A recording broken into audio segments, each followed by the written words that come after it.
नमस्कार। देवभूमि के दंगल में आप सभी का स्वागत है। मैं हूं आपके साथ यश शुक्ला और देवभूमि के दंगल में बात करेंगे 24 साल पूरे, काम कितने अधूरे।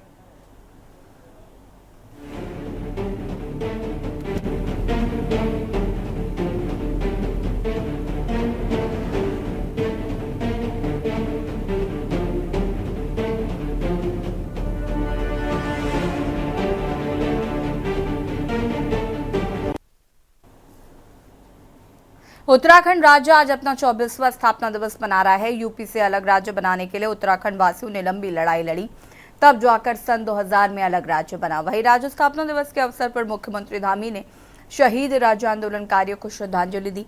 मुख्यमंत्री धामी ने कहा कि राज्य गठन के 24 वर्षों में उत्तराखंड ने विकास की नई ऊंचाइयों को हासिल किया है और इस विकास यात्रा में प्रधानमंत्री मोदी के नेतृत्व वाला कालखंड विशेष रहा। वहीं राज्य आंदोलनकारियों का कहना है कि जिस उद्देश्य के साथ उत्तराखंड राज्य का गठन किया गया था, वो उद्देश्य 24 वर्ष बाद भी पूरा नहीं हुआ है। राज्य की अब तक कोई स्थायी राजधानी नहीं है, लोकायुक्त का गठन न होना, पहाड़ों से होता पलायन, शिक्षा, स्वास्थ्य की बदहाली जैसे तमाम मुद्दे हैं जिन पर सुधार किया जाना जरूरी है। आपको बता दें कि 9 नवंबर 2000 को उत्तराखंड अस्तित्व में आया था। अलग राज्य के लिए 42 राज्य आंदोलनकारियों ने अपनी जान न्यौछावर की थी। अलग राज्य बनाने के पीछे की बड़ी वजह यही थी कि पहाड़ का समतल विकास हो, लेकिन राज्य गठन के 24 साल बाद भी पहाड़ अभी इसी उम्मीद में है कि कभी तो पहाड़ का विकास होगा। आज इसी मुद्दे पर बातचीत करेंगे, उससे पहले रिपोर्ट।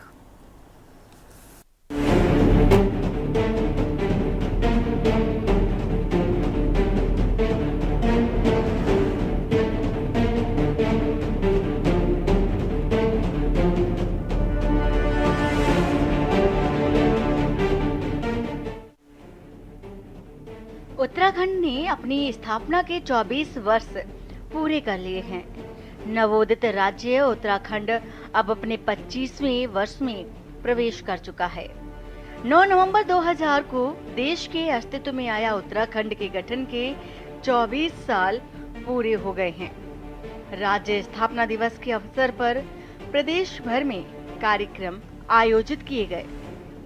मुख्यमंत्री धामी ने इस अवसर पर सबसे पहले शहीद राज्य आंदोलनकारियों को श्रद्धांजलि दी। साथ ही कहा कि सरकार शहीदों के सपनों को पूरा करने के लिए संकल्पित है और राज्य आंदोलनकारियों के अनुरूप राज्य का विकास किया जा रहा है। हालांकि राज्य आंदोलनकारियों का कहना है कि उनकी अपेक्षा के अनुरूप राज्य का विकास नहीं हुआ है। देखिए, 24वां साल पूरा हो रहा और 25वां शुरू हो रहा है। इस वर्षगांठ पर जो रजत वर्ष भी है, जैसा कहा गया, इसे मैं आपके माध्यम में पहले तो पूरे प्रदेशवासियों को राज्य स्थापना दिवस की बधाई के साथ साथ उन शहीदों को नमन करता हूं और उन राज्य हम त्याग बलिदान को नमन, जिनकी वजह से आज ये दिन हमें देखने को मिला। जहाँ तक राज्य अवधारणा का सवाल है, राज्य का विकास है, ऐसा नहीं कि कुछ नहीं हुआ, बहुत कुछ हुआ है, लेकिन बहुत कुछ होने के साथ बहुत कुछ ऐसा है जिसकी हमें कमी महसूस की हमसे छीना जा रहा है। जैसे कि राज्य बनते ही हम मूल निवासी थे, हम स्थायी निवासी हो गए। हमारे साथ हमारे त्याग से बने हुए 2 अन्य राज्यों को स्थायी राजधानी मिली, उनके यहाँ मूल निवास 1950 रहा, हमारे यहाँ हम अस्थायी हो गए। देखिए, हमारे सामने जो भी चैलेंजेस हैं, उन चैलेंजों को हम लोग स्वीकार करके हम आगे बढ़ रहे हैं और बहुत सारे क्षेत्रों में आज उत्तराखंड हिंदुस्तान के प्रथम श्रेणी के राज्यों में शामिल हो गया है।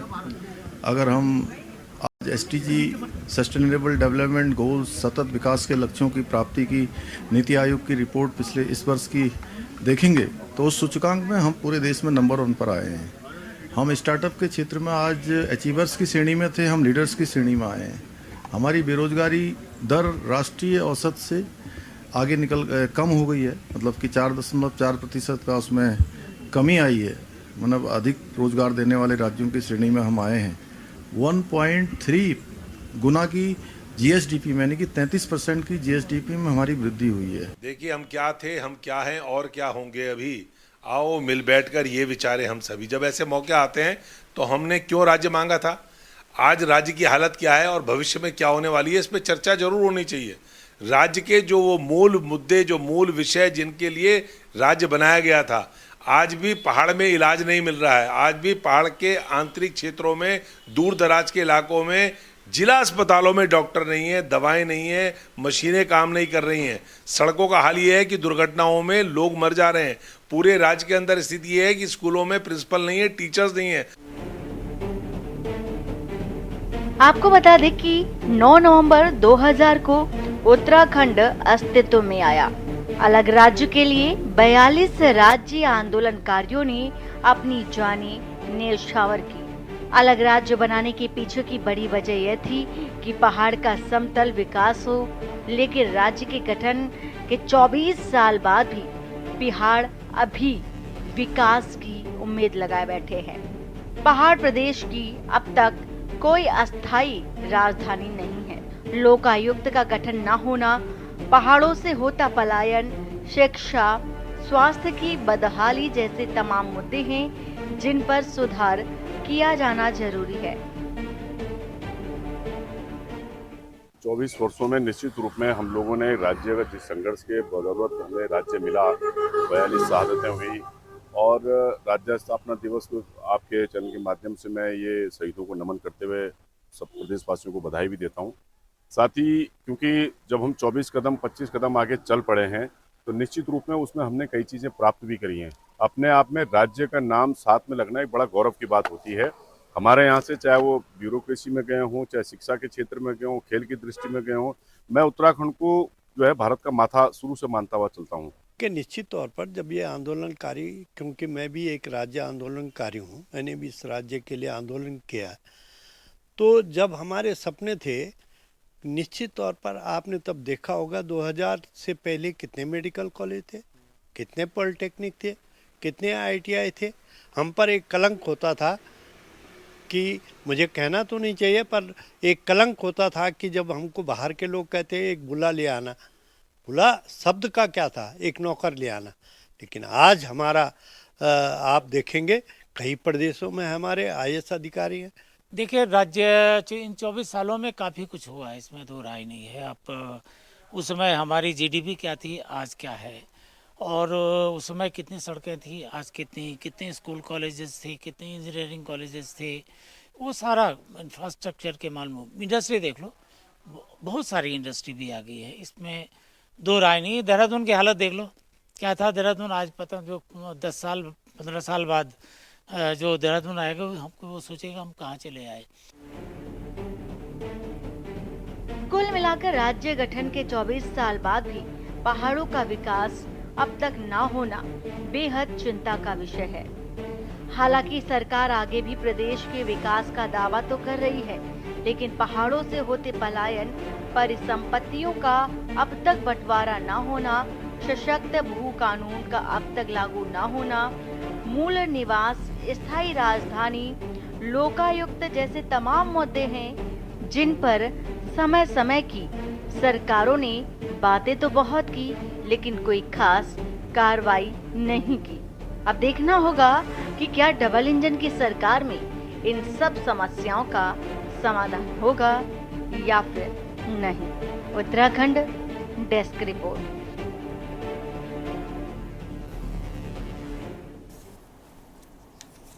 जी हाँ, तो उत्तराखंड राज्य को बने 24 साल पूरे हो चुके हैं और 25वें साल में हमने प्रवेश कर लिया है। और आज ये चर्चा करना अहम हो जाता है कि आखिर इन 25 सालों में, 24 सालों में हमने क्या हासिल किया है। क्या हम उस राज्य की ओर अग्रसर हैं जिस राज्य की राज्य आंदोलनकारियों ने परिकल्पना की थी।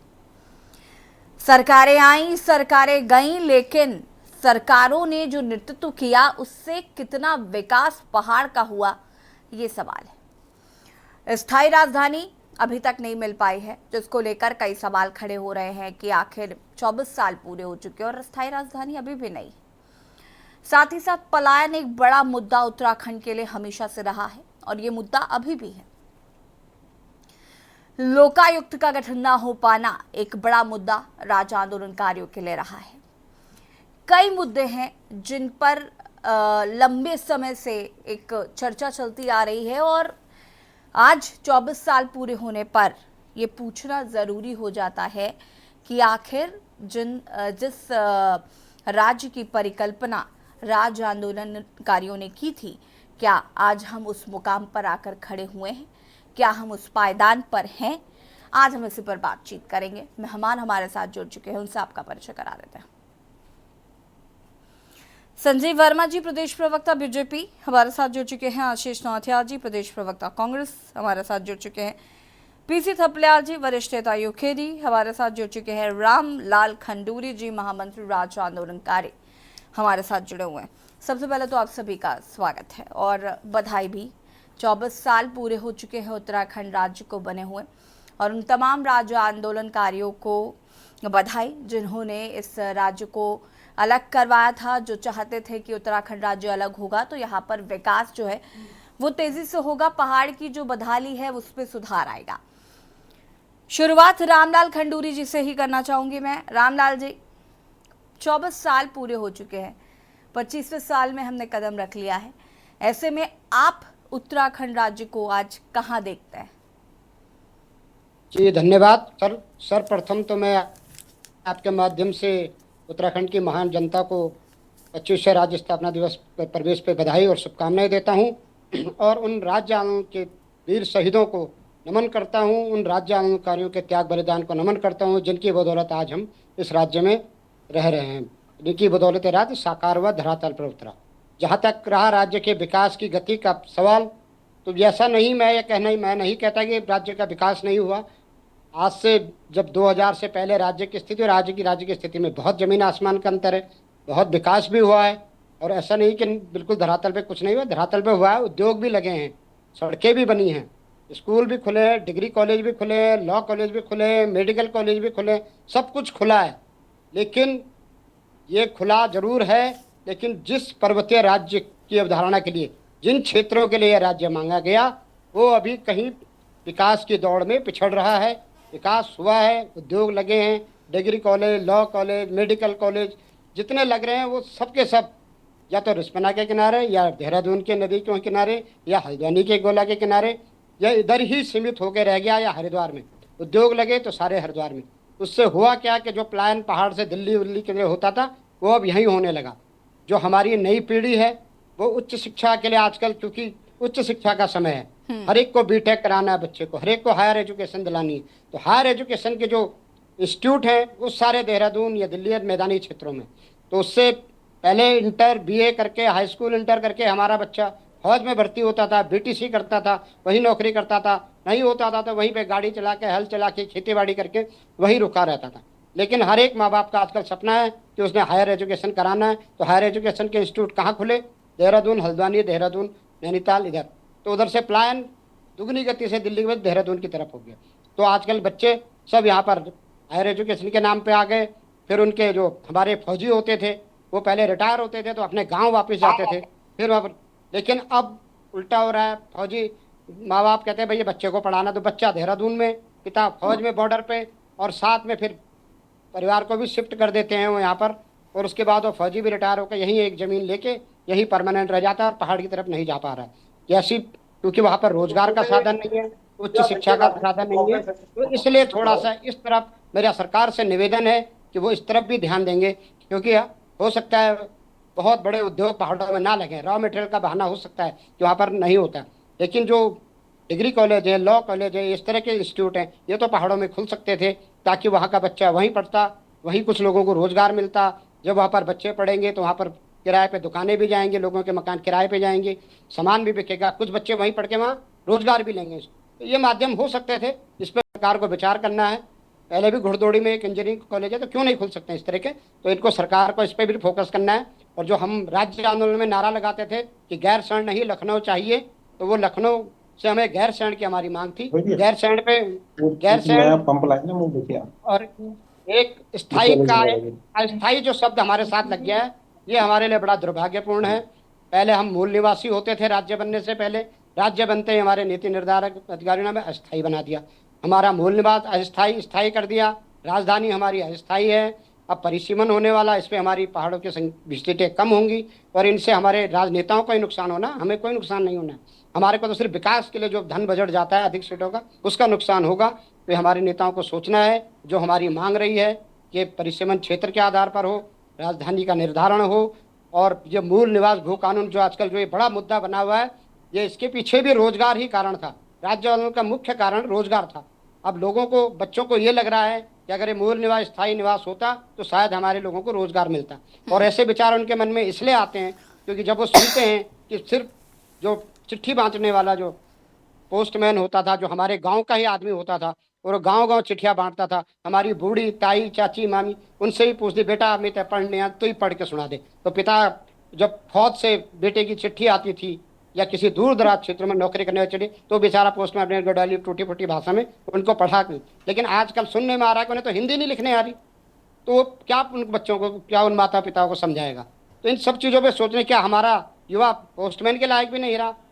हमने इंस्टीट्यूट एम्स बनाया तो हमने सोचा था चलो हमारे स्थानीय बच्चों को यहाँ रोजगार। 600 लोग राजस्थान के लग गए, क्या यहाँ उत्तराखंड का कोई बच्चा ही नहीं था? यूपी का कोई बच्चा नहीं लग सकता था उसमें।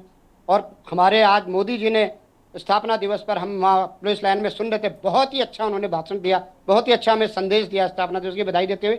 इतनी अच्छी बातें तो हमारे यहाँ के लोकल नेता भी नहीं करते, इतनी बारीक उनको समझ है। उन्होंने यहाँ की धार्मिक संस्कृति की मर्यादाओं का सम्मान करने की बात कही, उन्होंने यहाँ की यात्राओं की बात करी। यहाँ उन्होंने 5 और 4 बाहर से आने वालों को 4 प्रण बताए, यहाँ के वालों को 5 प्रण बताए कि कैसे आपको इस प्रदेश को चलाना है, कैसे वोकल फॉर लोकल को प्राथमिकता देनी। वही बात तो हम कह रहे हैं, स्थानीय को प्राथमिकता दी, वही बात हमारे माननीय मोदी जी कह रहे हैं वहाँ से, वोकल फॉर लोकल, स्थानीय को उत्पादों को बढ़ावा दो, स्थानीय लोगों को रोजगार दो। वही तो कह रहे हैं, हमारे नेता क्यों नहीं इस बात को समझ रहे? ये हमारा प्रश्न है। और हमारे पास तो एक से एक योग्य लोग हैं। पूरे मोदी जी का किचन कैबिनेट जो पूरे देश को चला रहे हैं, सीडीएस से लेके राष्ट्रीय सुरक्षा सलाहकार से लेके आईबी से लेके हर जगह, हर उसमें हमारे उत्तराखंड के लोग हैं। यहाँ की क्रीम वहाँ जा रखी है। ठीक तो है। हमारे लोग क्या अपने देश के लिए, प्रदेश के लिए नीतियां नहीं बना पा रहे कि जिससे हम लोग रामलाल संतुष्ट हो पाएं? खंजूरी जी वापस आएंगे, इसके बाद विस्तार से बातचीत करेंगे। आशीष नौटियाल जी, देखिए राज्य आंदोलनकारी जो रामलाल खंजूरी जी हैं, उन्होंने बहुत सारी बातें कही। आज भी हमें उन्हीं मुद्दों पर बात करनी पड़ रही है। पलायन, शिक्षा, स्वास्थ्य, भू कानून, राजधानी, ये तमाम चीज़ें हैं जिन पर मुझे लगता है कि हम सालों साल शायद चर्चा करते भी रहेंगे। विकास के नए आयाम छूने की बात बीजेपी द्वारा कही जा रही है, कांग्रेस कैसे देख रही है?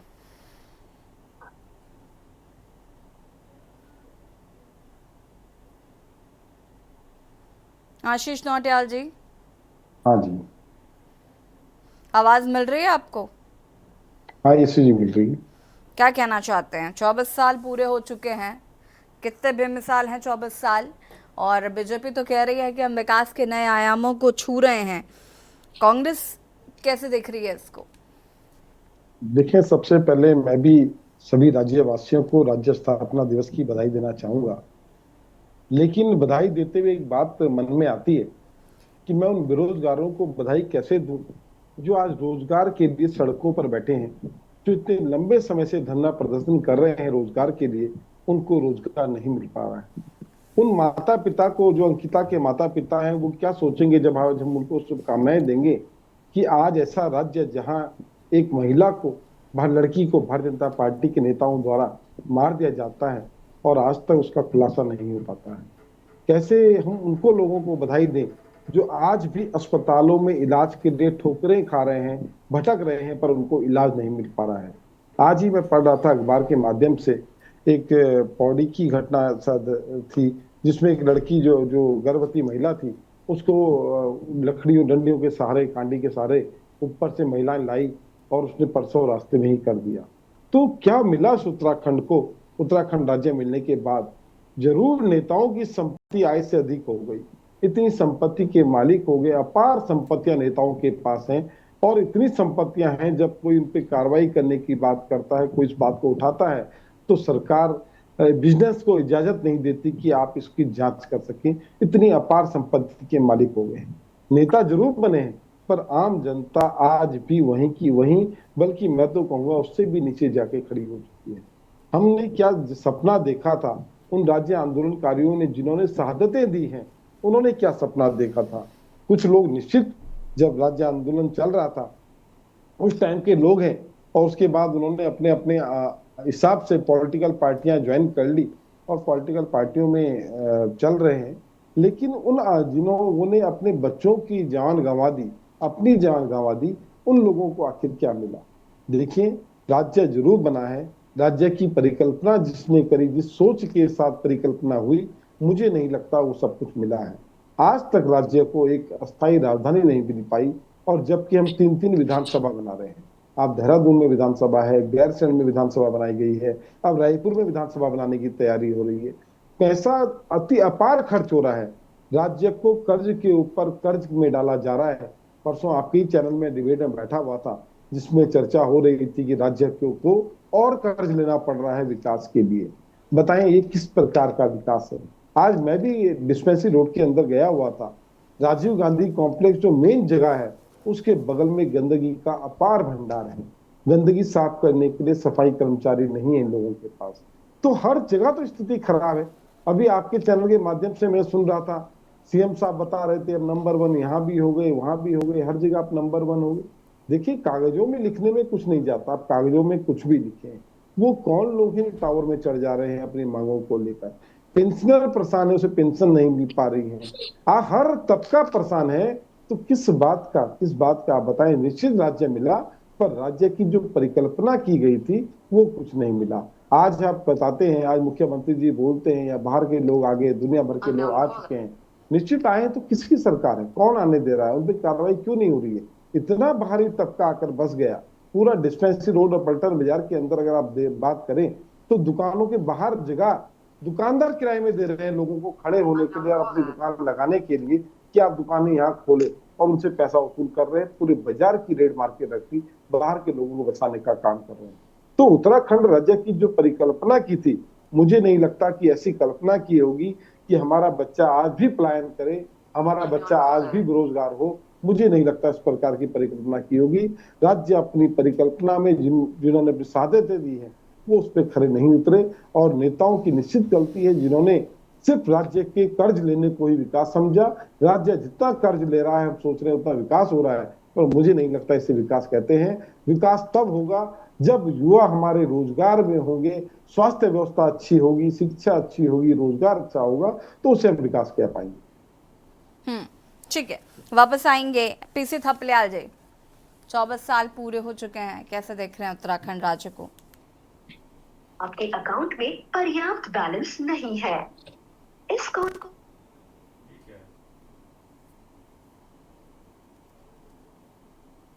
थपलियाल जी अनम्यूट कीजिएगा।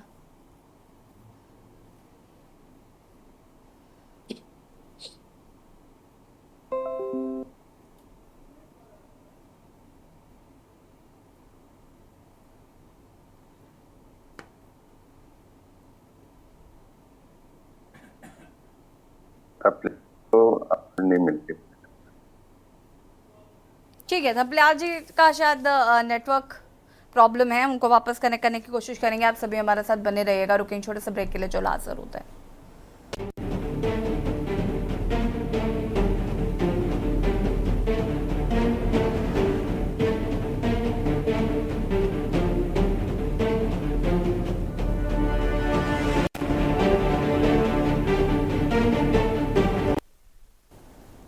ब्रेक के बाद एक बार फिर से आप सभी का स्वागत है, और देवभूमि के दंगल में आज हम बात कर रहे हैं उत्तराखंड राज्य के 24 साल पूरे हो चुके हैं, और 24 साल में आज उत्तराखंड कहां पर है, क्या उन तमाम मुद्दों का हल हो चुका है जो मुद्दे राज्य आंदोलनकारियों द्वारा उठाए गए थे। संजीव वर्मा जी का रुख कर रहता है। संजीव जी, तमाम बातें आज मुख्यमंत्री पुष्कर सिंह धामी ने कही, और लेकिन विपक्ष को ऐसा लगता है कि आपने विकास के नए आयामों को नहीं छुआ है। विकास के नाम पर उत्तराखंड का बेड़ा गर्क हुआ है।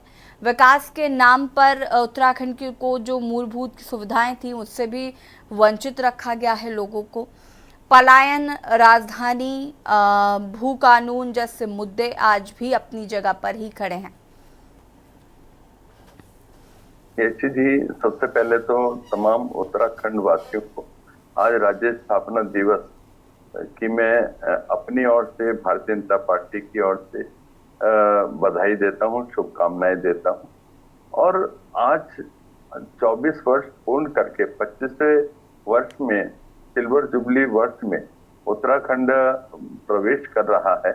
यह भी हमारे लिए एक बहुत महत्वपूर्ण और गर्व का विषय है, जहां विकास की एक सतत गति के साथ जब उत्तराखंड आगे बढ़ा। यदि हम 2000 जब राज्य की स्थापना हुई थी, तब से लेके आज तक का यदि हम आकलन करते हैं तो उस समय शिक्षा का क्या स्तर था, स्वास्थ्य का क्या स्तर था, रोजगार का क्या स्थिति थी। और जो तमाम हमारे गांव पर्वतीय क्षेत्रों की बात करें, चाहे मैदानी क्षेत्रों की बात करें, जो शहरों से और स्टेट हाईवे से और जो वैसी सड़कें होती हैं उनसे कटे रहते थे, आज कोई भी ऐसा गांव नहीं है जो जिनकी कनेक्टिविटी सड़क से नहीं है।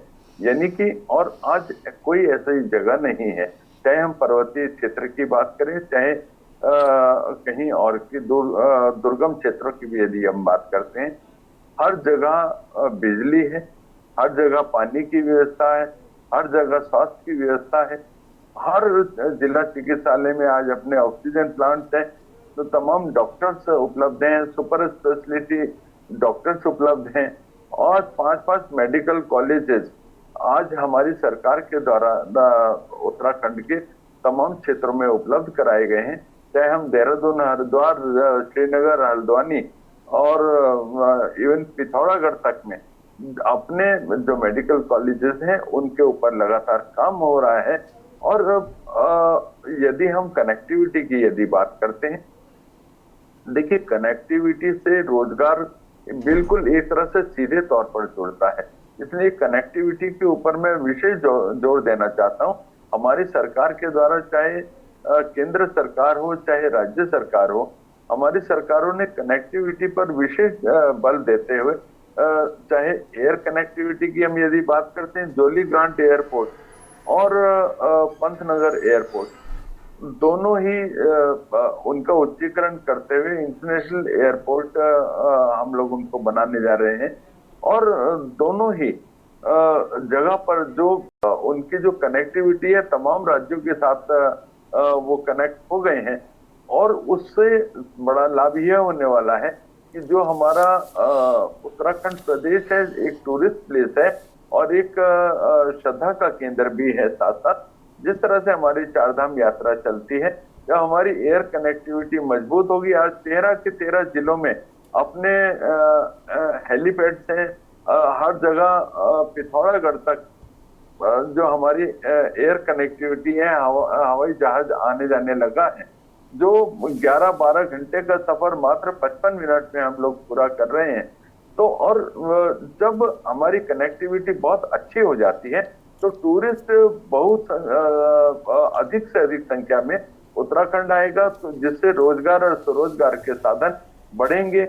और हमारा जो स्टेट जीडीपी है जो दोगुना करने की दिशा में हमारी सरकार माननीय पुष्कर सिंह धामी जी जो पूरी शिद्दत के साथ काम कर रहे हैं, जीरो टॉलरेंस की नीति पर काम कर रहे हैं, एक दृढ़ इच्छा शक्ति के धनी युवा मुख्यमंत्री युवा सोच के साथ जो लगातार काम कर रहे हैं, जिनकी युवा सोच का एक बड़ा परिणाम है आज मात्र 1.5 साल की अवधि में 20,000 से अधिक सरकारी नौकरी देने वाला उत्तराखंड देश भर का पहला राज्य बना है, जहां माननीय मुख्यमंत्री श्री पुष्कर सिंह धामी जी जिनका विजन 2025 जो कि उन्होंने कहा था कि उत्तराखंड देश का 2025 में उत्तराखंड देश का अग्रणी राज्य होगा, उस दिशा में हम लगातार काम कर रहे हैं।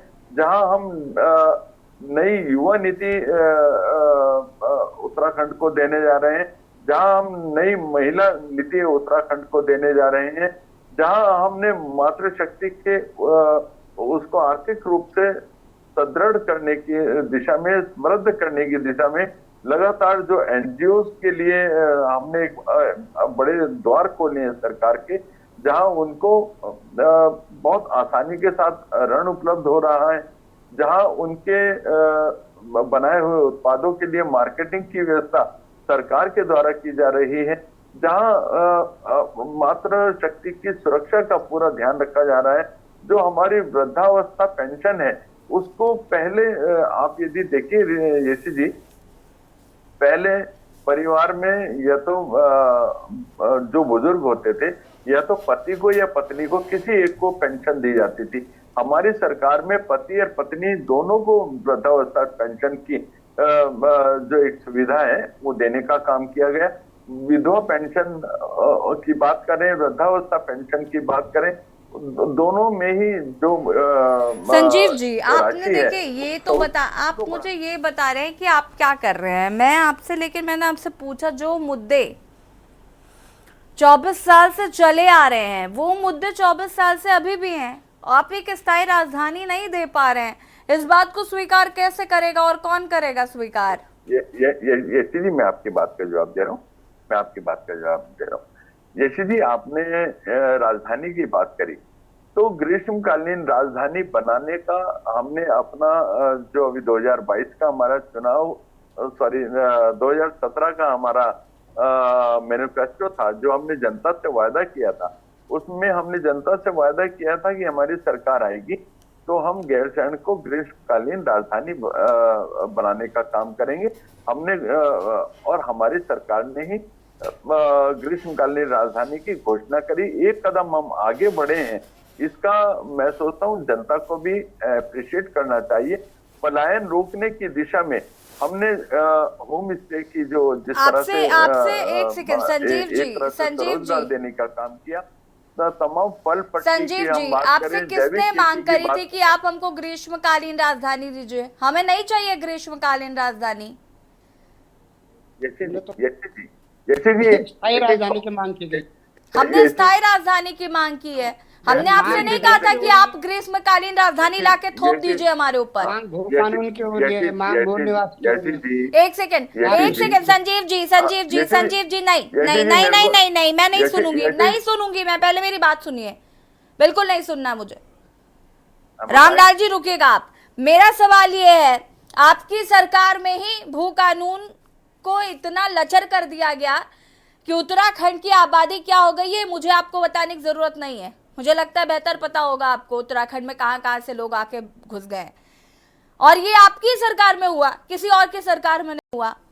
ठीक है, ग्रीष्मकालीन राजधानी आपने हमारे ऊपर थोप दी, हमें नहीं चाहिए। उत्तराखंड ऑलरेडी इतना कर्जे में है, हम दो जगह जाकर विधानसभा सत्र क्यों कर रहे हैं, किस लिए कर रहे हैं? और ये इसका पैसा कहां से आता है आपके पास? जनता के पास से आता है, जनता आपको पैसा देती है। तो सवाल तो आपसे पूछेगा। एक सेकेंड रुकिए, अभी मेरी बात खत्म नहीं, एक सेकेंड रुक जाइए ना, बस मैं अपनी बात पूरी कर रही हूँ। आपने देवस्थानम बोर्ड का गठन कर दिया, पंडा पुरोहितों को नाराज कर दिया, ये भी आपकी सरकार में हुआ। वो तो भला हो धामी जी का, अगर धामी जी आकर इस स्थिति को नहीं सुधारते तो आप अगली बार फिर से सत्ता में आ ही नहीं पाते। ऐसी जी, अभी आपने राजधानी की बात करी, तो 10 साल कांग्रेस की भी सरकारें उत्तराखंड में रही, इनको भी मौका मिला था राजधानी घोषित करने का, लेकिन इनकी मंशा नहीं थी, और इनकी मंशा नहीं थी तो इन्होंने नहीं किया। हमारी एक सेकंड रुकिए, उनकी मंशा नहीं थी, ठीक है, समझ आया, उनकी मंशा नहीं थी, तो ये बात जनता को भी समझ में आई, जनता को समझ में आई ना, जनता ने उनको नकार दिया। उसके बाद जनता को नकारा ना, मिथक तोड़ के ही तो दोबारा सत्ता में आए, नहीं तो एक 5-5 साल का कार्यकाल चल रहा था। मिथक टूटा सिर्फ इसीलिए टूटा ना क्योंकि जनता ने आप पर भरोसा जताया था। तो अब आप कांग्रेस की दुहाई मत दीजिए, कांग्रेस ने जो किया, कांग्रेस उसका खामियाजा भुगत रही है। आप अपनी बात करिए, कांग्रेस ने क्या किया, क्या नहीं किया, इट डजंट मैटर। ओके जी, देखिए, जनता ने हमारे ऊपर जो भरोसा किया, जो वायदे हमने जनता के साथ किए, हमने उन तमाम वायदों को पूर्ण करने का काम किया। संकल्प पत्र के तमाम वायदे, हमने कहा था हम नकल विरोधी कानून लाएंगे, हमने नकल विरोधी कानून लाए, हमने यूसीसी की घोषणा करी थी, उत्तराखंड की छाती पर रख तो दिया।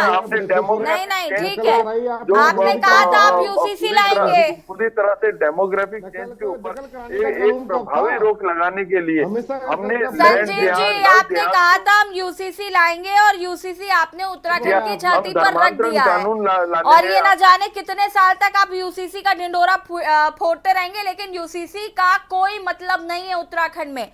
ये बात भारतीय जनता पार्टी को समझनी चाहिए, लेकिन नहीं समझ आ रही है। ठीक है, पीसी थपलियाल जी का रुख कर लेते हैं। पीसी थपलियाल जी, आवाज मिल रही है आपको? रुकेगा Sanjeev ji, hold on, Sanjeev ji hold on, Sanjeev ji please, इनको दिखाई देता ही नहीं। संजीव जी अब प्लीज, कांग्रेस के लिए हम कहां, अब वो चश्मा इटली से कैसे इम्पोर्ट करें, हम कैसे संजीव जी प्लीज, दिखाई देता नहीं। संजीव जी प्लीज, इनको 5 आपके अलावा मेडिकल किसको कॉलेज दिखाई दिखाई संजीव दे, जी प्लीज, तो इनको AIIMS I am not asking you, please मैं नहीं पूछ रही हूँ मैं नहीं पूछ रही हूँ आपसे, रुक जाइए प्लीज। मेरे भाई, हम क्या बस कर गिरती सकते है, हैं? हमें बस दिखाई देती है तो हम- बस गिर हम- जाती हम- है, हम- लोग मरते हैं हम- उसमें, वो बस दिखाई देती है आशीष हमें। नौटियाल जी हम और उस रिस्क संजीव का वर्मा क्या जी, नहीं दे पा रहे हैं। आशीष नौटियाल जी और संजीव वर्मा जी, दिखता होल्ड नहीं है। ऑन, विकास संजीव दिखता नहीं। वर्मा जी और आशीष नौटियाल जी प्लीज, नहीं कराना पड़ेगा ना। संजीव वर्मा जी और Ashish Nautiyal ji please, I am requesting you all, please maintain the decorum of the debate. PC Thapliyal ji, देखो, अगर हम 24 साल के बाद जब एनालाइज करते हैं तो हमको ऐसा महसूस हो रहा है कि बहुत बड़ी गलती की जो हमने एक अलग राज्य की लड़ाई, क्योंकि जब हम उत्तर प्रदेश में थे तो उस समय हमारी जो स्थिति थी वो फार बेटर थी, आज की स्थिति से बहुत अच्छी थी, क्योंकि हमें वहाँ पे मेडिकल कॉलेज में आरक्षण मिलते थे, हमें टेक्निकल इंस्टीट्यूट में वहाँ आरक्षण मिलते थे, 2% आरक्षण हमारे लिए वहाँ पे था। हम पूरे उत्तर प्रदेश का जो एरिया है, भूगोल है, उसमें हमें आरक्षण मिलता था। हमारे जो ट्राइबल हैं, आज हमारे जितने भी ट्राइबल हैं उत्तराखंड के, वो समस्त उत्तर प्रदेश में उनको नौकरियां मिलती थी। राज्य बनने के बाद एकदम हमें ऐसा हो गया 24 साल के बाद कि सारे युवा अगताने लग गए। इवन ट्राइबल लड़कों को भी देखिए, आज वो भी सड़कों पे हैं। आज लोग स्थापना दिवस मना रहे थे, लेकिन बेरोजगार संगठन एक बहुत बड़ी रैली के साथ सड़कों पे था, हम उनके साथ थे। हमने देखा कि जिस तरह से आज पूरे आतंक मतलब भ्रष्टाचार से उत्तराखंड डूबा हुआ है, उस समय हमें शर्म आती है। और जब भ्रष्टाचार के सवालों को कोई खड़ा करता है तो सरकार उसको काटने के लिए आती है, उसको सभ्यतापूर्ण सुनने के लिए तैयार नहीं है।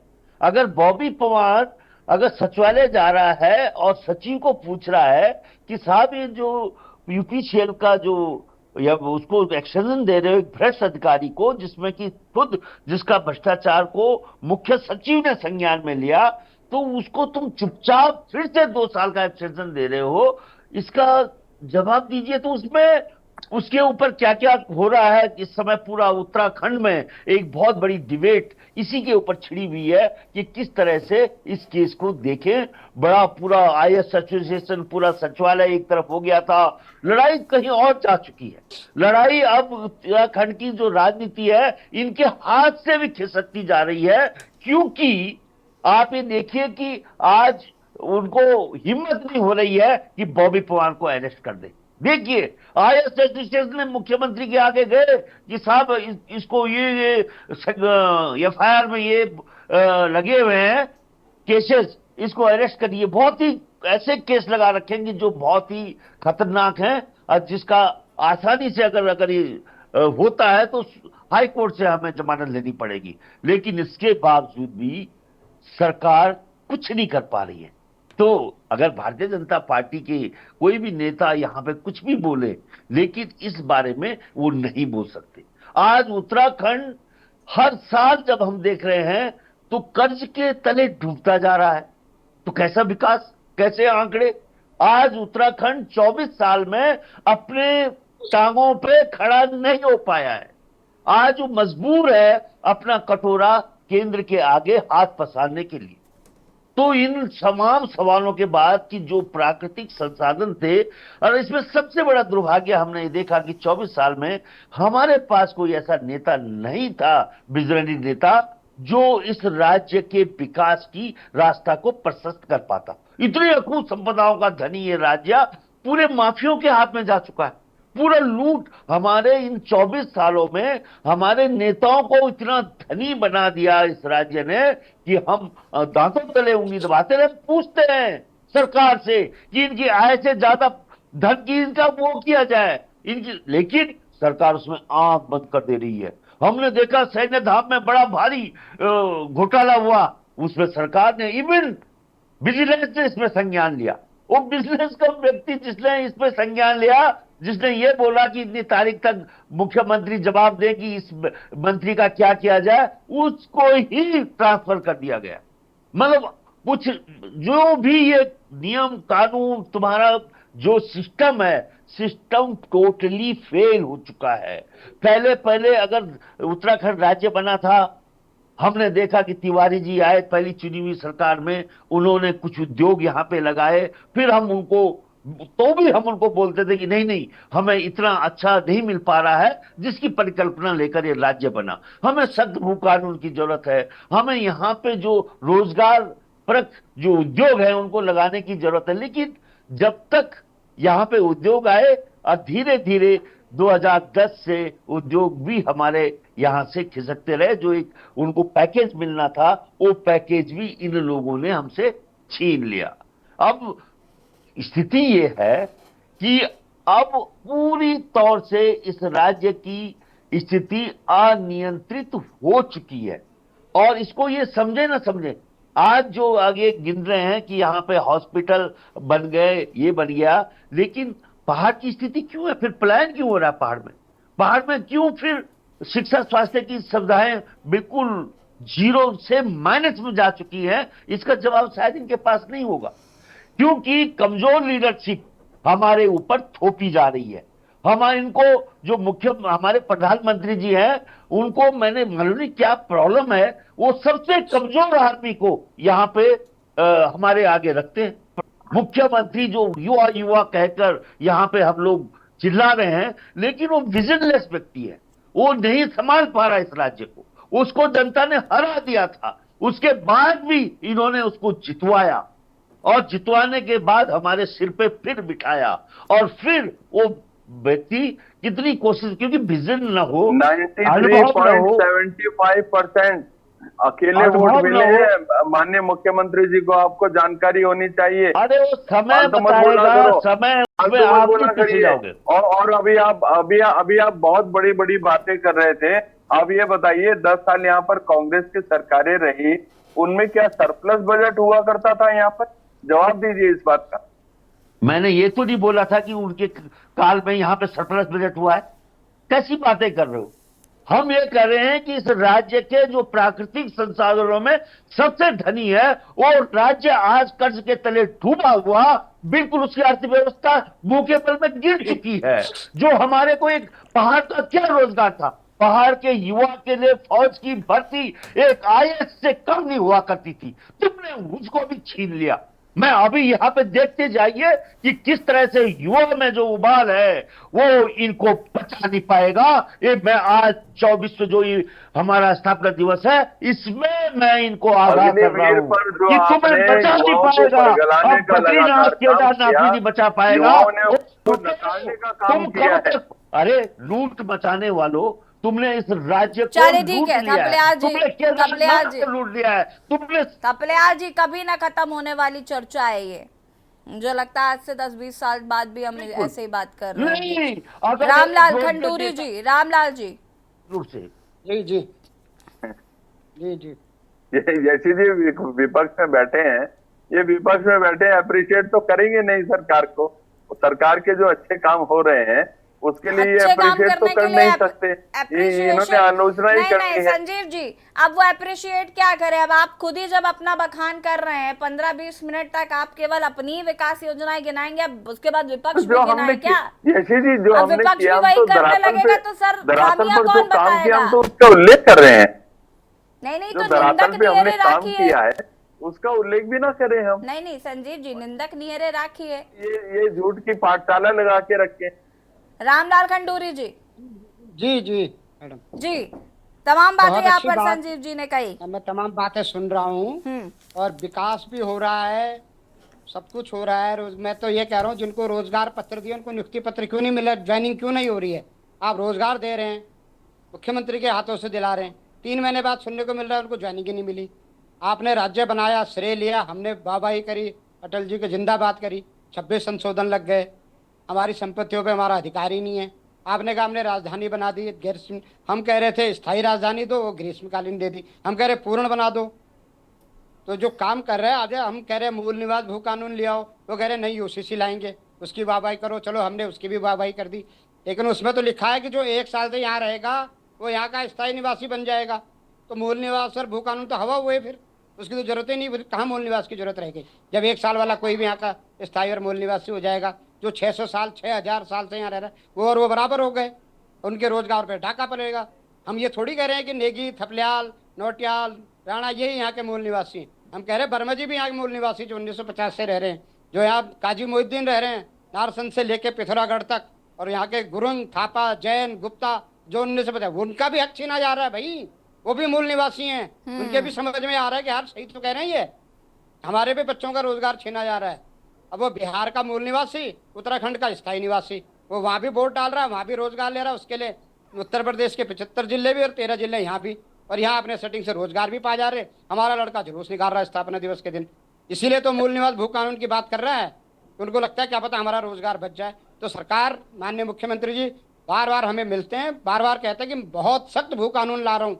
हमने वाहवाही करी, उन्होंने कहा बजट सत्र में ला रहा हूँ। हमने कहा मान्यवर आपने घोषणा कर दी तो आज ही ऑर्डिनेंस जारी कर दो, ऐसा ना हो कि बजट सत्र तक सारे बिक जाए सब। उन्होंने कहा हो तख्ती लगी हुई है बाहर, खरीद लो इससे पहले सस्ता माल। तो इसको रोकें और अपना कानून जल्दी से जल्दी, और कुछ ना करें। हमारा निवेदन माननीय मुख्यमंत्री जी से है, उन्होंने मान लिया कि 18 में जो संशोधन हुए थे त्रिवेंद्र सरकार में, उनकी वजह से इस राज्य का नुकसान हुआ, उन संशोधनों को तुरंत निरस्त करें। और जो कुछ ना करे तो तिवारी जी के 500 मीटर का भू कानून ना करें, अपने खंडूरी सरकार का 250 मीटर का जो भू कानून था उसी को तुरंत एक ऑर्डिनेंस के माध्यम से आज ही लागू कर दें, तो हम उनके बहुत बहुत आभारी होंगे। हम होंगे जो पटाखे फोड़ेंगे, हम होंगे जो धामी जी को कंधे संजीव बढ़ाएंगे, जी हम होंगे जवाब जो दीजिए। जिंदाबाद करेंगे। संजीव जी, बहुत बड़ी बात यहाँ पर राज्य आंदोलनकारी कर रहे हैं। यशी जी देखिए, आंदोलनकारी हमारे मित्र नाम आपका रामलाल जी खंडूरी जी। तो खंडूरी जी जिस तरह से अभी बात कर रहे थे कि 250 वर्ग मीटर का आप लागू कर दे, श्रीमान जी 250 मीटर वाला ऑलरेडी लागू है, और अभी माननीय मुख्यमंत्री जी के द्वारा एक जांच भी सर लागू है। सरकार ने तो खत्म कर दिया, 12 एकड़ की सेलिंग भी खत्म कर दी। नहीं, ये भ्रमित हो रखते हैं आप। यहाँ पर आप तो ये है कि परमिशन लेनी पड़ेगी उससे ऊपर। पहले नियम था 250 मीटर से ऊपर परमिशन लेनी पड़ेगी। सर मैं आपको बता रहा हूँ, अगर कहीं पर भ्रम है तो आपका भ्रम दूर हो जाएगा। विधानसभा में क्या पारित करा था जिसका मनोज रावत विरोध कर रहे थे? सर सुन लीजिए सर, 250 मीटर का जो भी बाहरी व्यक्ति, कोई भी जिसकी यहाँ पर जमीन नहीं है, उसके ऊपर 250 मीटर का वो लागू होता है। वो 250 मीटर से 251 मीटर भी यदि परचेज करता है तो उसकी पूरी की पूरी जमीन राज्य सरकार में ऑटोमेटिकली निहित हो जाएगी। और अभी वो कानून खत्म कर दिया है सरकार ने। सर हो रही है सर, अब ढूंढ रहे हैं, अब ढूंढ रहे हैं, अब बनाया है सर, हो रही है। और ऐसा कोई जिन्होंने लिया है निहित करें उसको। सर मेरी बात पूरी होने दीजिए, मैं आपकी बात का स्पष्टीकरण कर रहा हूँ, कर रहा हूँ। और ये जिन लोगों के पास हुई इस बात को लेके किसी प्रकार का भ्रम है, मैं सोचता हूँ उसका भी निवारण होने वाला है। 250 मीटर का नियम आज भी लागू है और आगे भी कंटिन्यूटी में वो लागू रहेगा। और ऐसा कोई भी व्यक्ति जिसने सरकार में परमिशन ली है कि मैं ज्यादा जमीन लेना चाहता हूँ, उसमें मैं खेती करना चाहता हूँ, जैविक खेती करना चाहता हूँ, होटल बनाना चाहता हूँ, या कुछ भी काम करना चाहता हूँ, और उसने जो भी प्रयोजन से वो जमीन खरीदी है उस प्रयोजन के इतर उसका कोई अन्य भू उपयोग वो कर रहा है, तो ऐसी स्थिति में भी उसकी तमाम जो जमीन है वो राज्य सरकार में ऑटोमेटिकली निहित हो रही है, कंटिन्यूटी में निहित हो रही है सर। हमने मांग की थी मंच के माध्यम से, तब मुख्यमंत्री जी ने आदेश दिया है कि अगर किसी ने ऐसा किया होगा तो उसको नियत किया जाएगा। बिल्कुल सर, हो रही है, उसमें कई जगह पे कार्यवाही हुई है, लोगों के ऊपर कार्यवाही। संजीव जी मेरी बात सुनिए, भू कानून सख्त होना चाहिए। फिलहाल बहरहाल ये मुद्दा है, उस पर कितना क्या कानून है उस पर चर्चा ना करी जाए तो बेहतर है। बात कर रहे हैं नहीं, आप ठीक है उसको बेहतर करिए, वो ज्यादा हमारे लिए ठीक है। आशीष नौटियाल जी, जब बात 24 साल की होती है तो कांग्रेस भी लपेटे में।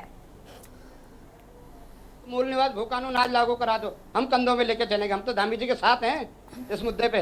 वो करे तो जब भी वो कहते हैं सबसे पहले हम उनकी तारीफ करते हैं। हम कह तो रहे हैं सर, कि खंडूरी जी के सर, 250 मीटर की हमने तारीफ के काम कर रहे हैं तो तारीफ तिवारी के जी काम की कर रहे हैं तारीफ तो 500 अच्छी मीटर बात के है लिए ना। हमने करी। डिसीजन ठीक है संजीव जी, रुक जाइए। तारीफ सुनते ही बस आप खुश होने लग जाते हैं।